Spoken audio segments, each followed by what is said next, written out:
বন্ধুরা, তোমরা কি জানো কিভাবে ভগবান শিব মক্কায় বন্দী হয়েছিলেন? আজ আমি তোমাদের এমন একটি গল্প বলতে যাচ্ছি যা সময় আর কুয়াশার মধ্যে কোথাও লুকিয়ে আছে। এমন একটি গোপন কথা যা জানার পর তোমাদের হৃদয় কেঁপে উঠবে এবং চোখে জল এনে দেবে। এটি মহাকালের গল্প, মহেশ্বর শিবের কথা, যিনি এখনও মক্কার পবিত্র ভূমিতে উপস্থিত কিন্তু কারারুদ্ধ। নমস্কার প্রিয় দর্শক, সনাতন রহস্যকথার নতুন একটি ভিডিওতে আপনাদের সকলকে স্বাগতম। বন্ধুরা, আজ আমরা একটি নতুন গল্প নিয়ে আপনাদের সামনে হাজির হয়েছি। আজকের গল্পটি খুবই তথ্যবহুল এবং অনুপ্রেরণামূলক। বন্ধুরা, গল্পটি শুরু করার আগে আপনাদের কাছে ছোট্ট একটি অনুরোধ। শাস্ত্রে বলা হয়েছে একটি গল্প অসম্পূর্ণ রেখে গেলে খুবই দুঃখ এবং পাপ হয়।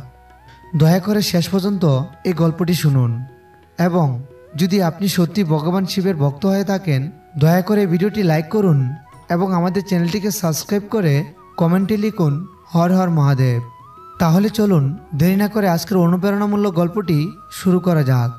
এটি সেই সময়ের কথা যখন ওই পৃথিবী আজকের মতো ছিল না। ত্রেতা যুগের সোনালী রোদে যখন ধর্মের সূর্য আকাশের মাঝখানে জ্বলজ্বল করছিল, তখন সমগ্র পৃথিবী একটি সংস্কৃতি এবং একটি আধ্যাত্মিক দ্বারা যুক্ত ছিল।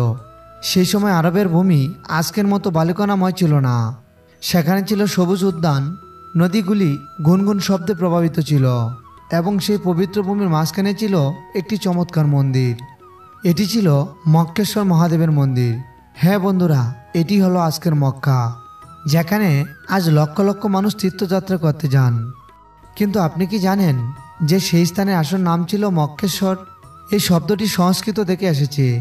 মক্ষ প্লাস ঈশ্বর, মানে ঈশ্বর যিনি পরিত্রাণ দান করেন। বলা হয় যে সৃষ্টির শুরুতে যখন ধর্ম প্রতিষ্ঠিত হচ্ছিল, তখন ভগবান শিব নিজে এই স্থানটি বেছে নিয়েছিলেন। এখানে তিনি একটি স্বরূপে প্রকাশিত শিবলিঙ্গ প্রতিষ্ঠা করেছিলেন। বন্ধুরা, সেই দিব্যলিঙ্গের মহিমা আমার মতো সাধারণ ব্যক্তি কিভাবে বর্ণনা করতে পারে? এটি ছিল সাদা মার্বেলের মতো, যা স্বয়ং আলোকিত ছিল।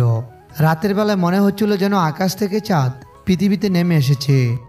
সমগ্র মক্কেশ্বর শহর তার ঐশ্বরিক আভায় আলোকিত হতো এবং যখন সকালের সূর্যের প্রথম রশ্মি সেখানে সেই শিবলিঙ্গের উপর পড়ত, তখন মনে হতো যেন মহাকাল নিজেই তার তেজ দিয়ে সমগ্র বিশ্বকে আশীর্বাদ করছেন।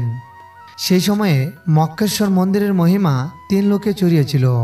কেবল মানুষই নয়, দেবতা, গন্ধর্ব, কিন্নরও এখানে দর্শনের জন্য আসতেন। যখন ইন্দ্রদেবকে কোনো গুরুত্বপূর্ণ সিদ্ধান্ত নিতে হতো, তিনি প্রথমে মক্কেশ্বর মহাদেবের কাছে এসে প্রার্থনা করতেন। যখন এই ব্রহ্মাজির ব্রহ্মাণ্ডের সৃষ্টিতে কোনো